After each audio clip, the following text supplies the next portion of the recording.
খেয়াল করে শুনেন, অল্প সময় বেশি খাইয়া ফেলছে মোস্তাক ফয়জি সাহেব।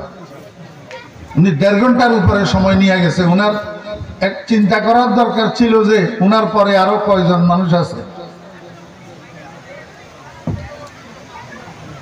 बेकायदा जो शई है बत्तर नहीं तो क्या है, आयना जो बेजला है पत्थर नहीं तो क्या है।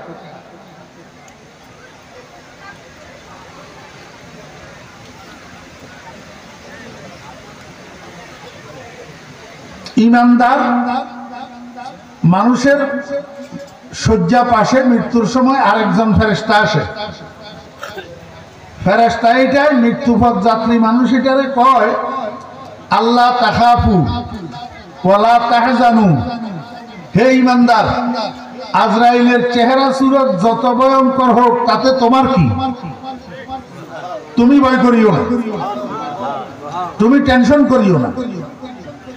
ওয়া আবশিরু বিল জান্নাতিল্লাতী কুনতুম তুআদুন। তোমরা যেই বেহেশতের প্রতিশ্রুতি পাইছো আল্লাহর থেকে, সেই বেহেশতের সুসংবাদ গ্রহণ করো। ও মৃত্যুপথযাত্রী ঈমানদার, আজরাইলের চেহারা সুরত যত ভীতিপূর্ণ হোক না কেন তাতে তোমার কি? তুমি তো জান্নাতি। তোমার এমনি গ্রামের মানুষ আত্মীয় স্বজন মিলি দাফন করে দেওয়ার পরে তোমার কবরটা জান্নাতের বাগান। তাহলে তোমার টেনশন কিসের? তুমি ভয় করিও না, তুমি টেনশন করিও না। এই কথা শোনার পরে ওই ঈমানদার মানুষটা একটু খুশি হয়। একটু কি হয়? খুশি হয়। এই খুশি হওয়ার কারণে মুখের মধ্যে মুস্কি একটা হাসি ফুটে ওঠে। মুখের মধ্যে মুস্কি হাসি ফুটে ওঠে। এই মুস্কি হাসিটা রূহ যাওয়ার পরেও চেহারা ঠোঁটের মধ্যে লাগা থাকে। সহিহ হাদিস রাসূল আকরাম সাল্লাল্লাহু আলাইহি ওয়াসাল্লাম ইরশাদ করেছেন, একটা মুর্দা ঈমানদার না বেঈমান তুমি যদি চিনতে চাও তাহলে তার লক্ষণ হলো ঈমানদারের চেহারার মধ্যে মৃত্যুর পরে একটা হাসি ফুটে ওঠে। নিশানে মর্দে মোমেন বাতু গোয়ম, নিশানে মর্দে মোমেন বাতু গোয়ম, চুমুর গায়দ তাবাসসুম বর লবেউস। সবাই আল্লাহর কাছে দোয়া করেন না, আল্লাহ আমি অদমকে তুমি হাস্য উজ্জ্বল চেহারার মৃত্যুটা দান করিও। খুশির কারণে মৃত্যুপথ যাত্রী মানুষটা কি করে? হাসে। আমি আপনাদেরকে জিজ্ঞেস করি, আপনারা কি আগ্রহী, আপনারা কি কামনা করেন যে আপনাদেরকে আমাদেরকে এরকম মৃত্যুশয্যার পাশে ফেরেশতায় আসি এরকম একটা সুসংবাদ দেখ? চাইনি আমরা? যদি চাই তাহলে দুটা কাজ করতে হবে। একটা হলো ইন্নাল্লাযীনা ক্বালু রাব্বুনাল্লাহ, আর একটা হলো সুম্মাস্তাকামু। কোরআন শরীফ আরবি ভাষার কিতাব। আমরা যারা বাল্যকালে মাদ্রাসায় পড়ি নাই, আরবি বুঝি নাই, আমরা তো কোরআন বুঝি না। এই জন্য আলেমেরা আপনাদেরকে কোরআন বাংলায় অনুবাদ করে বুঝাই দিয়ে। এখন মৃত্যুর সময় আপনি জান্নাতের সুসংবাদ পাইবেন রূহ যাওয়ার আগে না পরে? আগে। রূহ যাওয়ার আগে। রূহ যাওয়ার আগে। আরে ভাই, রূহ যাওয়ার পরে ফেরেশতা কইলে আপনি শুনবেন কা? রূহ যাওয়ার আগে তো ঘটনা এটা। এটা রূহ যাওয়ার আগে। রূহ যাওয়ার আগেই ফেরেশতা আপনারা সুসংবাদ দিয়া দেয়, ওয়া আবশিরু বিল জান্নাতিল্লাতী কুনতুম তুআদুন। এখন এই সুসংবাদটা পাওয়ার জন্য আপনাকে দুইটা কাজ করতে হবে। একটা কাজ, ইন্নাল্লাযীনা ক্বালু রাব্বুনাল্লাহ। আল্লাহ পাক বলেন ওই সমস্ত মানুষ যারা বলছে, অর্থাৎ আকাররু, তারা স্বীকার করছে। কি স্বীকার করলো? রব্বুনাল্লাহ, আমার রব আল্লাহ। আমার রব আল্লাহ। আপনারা কি মনে করেন রব কে? না সরকার, না জমিন, না দোকান, না চাকরি, না বিদেশি সন্তান? রব আল্লাহ। এখন যেই মানুষগুলা আল্লাহকে রব স্বীকার করলো, কোথায় স্বীকার করলো? মনোযোগ আছে নি? কোথায় স্বীকার করলো? না, আল্লাহ পাক রব্বুল আলামিন মানুষ বানানোর পরে আদম আলাইহিস সালাম থেকে কিয়ামত পর্যন্ত যত মানুষ দুনিয়াতে আসবে, এদেরকে দুনিয়াতে পাঠানোর আগে আদমকেও পাঠায় নাই। আদমের সন্তানদেরকে পাঠানো তো দূরে থাক, আদমকেও তখন পাঠায় নাই। এই শত সহস্র কোটি মানুষের একটা মহাসমাবেশ করছেন। কি করছেন? মহাসমাবেশ। কোথায়? আলমে আরওয়াহতে, রূহ জগতে। কোথায়? এই এখানে সাউন্ড যে জাম্পিং করে, এটা বন্ধ করো। সাউন্ড ডবল আসে কেন? আমার কানে সাউন্ড বাড়ি খেতেছে, আমি কথা বলতে পারতেছি না।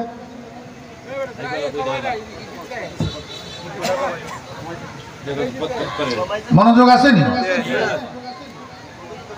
কোথায়? রূহ জগতে একটা মহাসমাবেশ করছেন।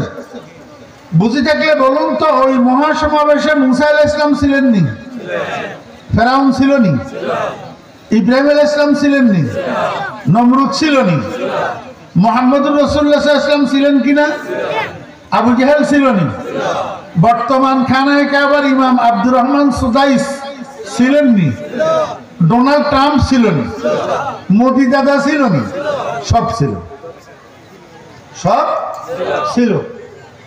এই সমস্ত বনি আদমের উপস্থিতিতে আল্লাহ পাক তাদেরকে একটা প্রশ্ন করলেন, আলাস্তু বিরাব্বিকুম, আমি কি তোমাদের রব নই?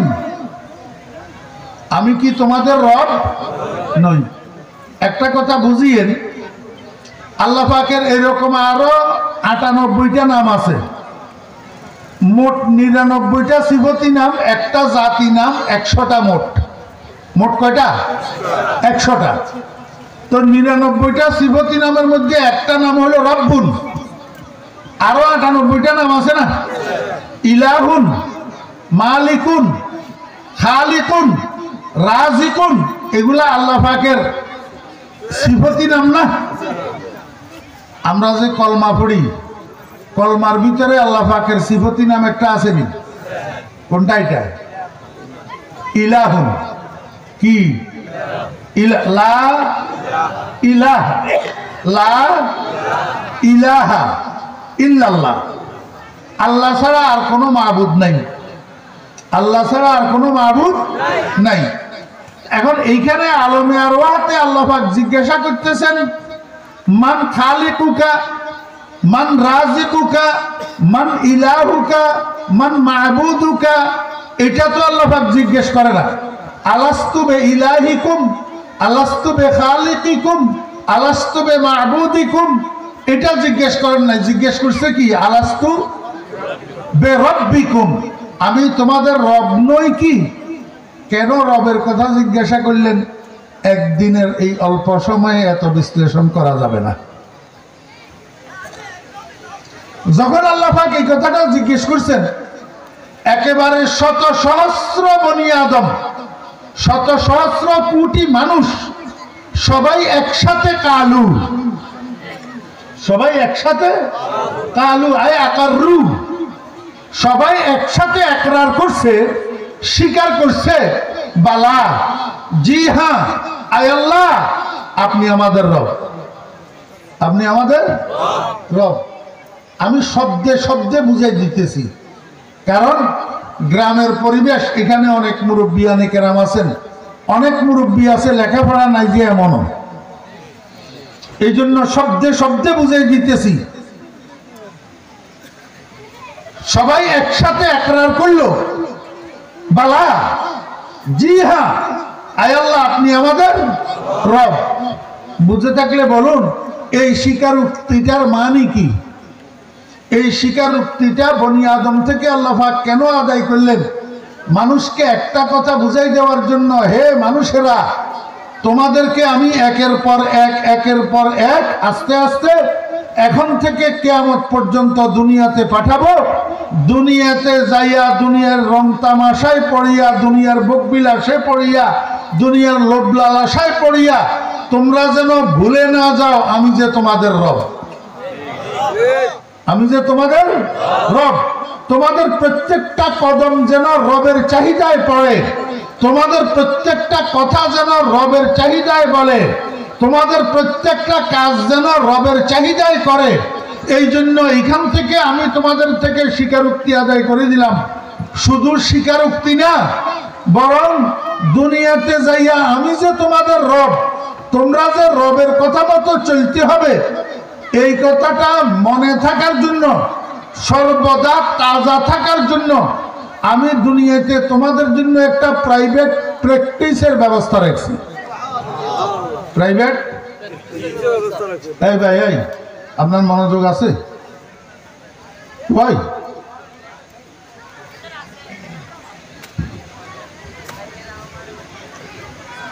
আলহামদুলিল্লাহ, আমি ছাত্র জীবন থেকে এই পর্যন্ত অত্যন্ত মনোযোগী মানুষ। আমার চোখের সামনে যেটা পড়ে আমি সেটা শিখে ফেলি। এই জন্য আমি অমনোযোগী মানুষ আমার জানের শত্রু। অমনোযোগী ছাত্র আমি যে মনে চায় গুলি করে দিতাম, দেখতে পারেন। আমার সামনে বসে আপনি অমনোযোগী হবেন, এটা আমি কোনো রকমেই মানতে পারবো না।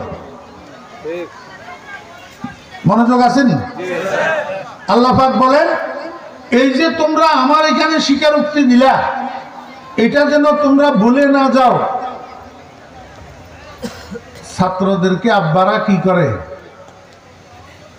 ক্লাসে শিক্ষকে যেটা পড়াই দিয়ে সেটা যেন ভুলে না যায়, পরীক্ষাতে যেন লিখতে পারে। এই জন্য প্রাইভেট শিক্ষকরা কি আবার ঘরে প্রাইভেট পড়ায়, আবার স্কুলে ছাত্রদেরকে শিক্ষকদেরকে আলাদা ফিস দিয়া কোচিং করায়।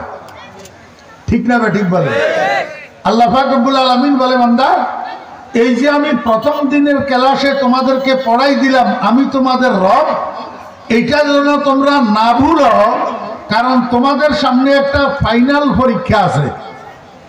একটা কি আছে? ওই ফাইনাল পরীক্ষায় যেন তোমরা প্রশ্নের উত্তর দিতে পারো, ফেল না মারো। এই জন্য আমি তোমাদের জন্য একটা কোচিং এর ব্যবস্থা রাখছি, একটা স্পেশাল অনুশীলনের ব্যবস্থা রাখছি। আর সেই অনুশীলনটা হলো 5 ওয়াক্ত নামাজ। 5 ওয়াক্ত কেমনে? আল্লাহ পাক রব্বুল আলামিন কয়, বান্দা,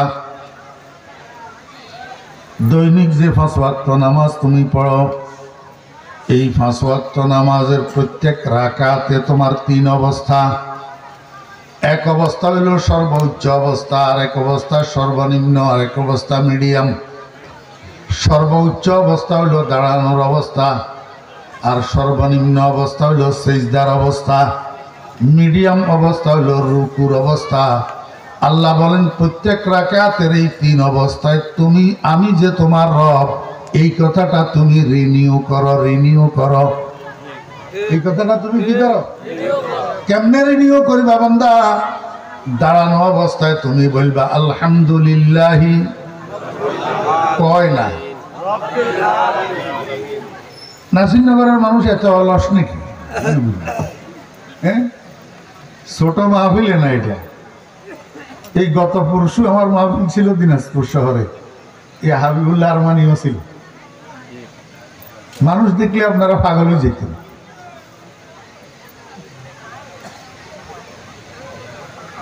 আলহামদুলিল্লাহ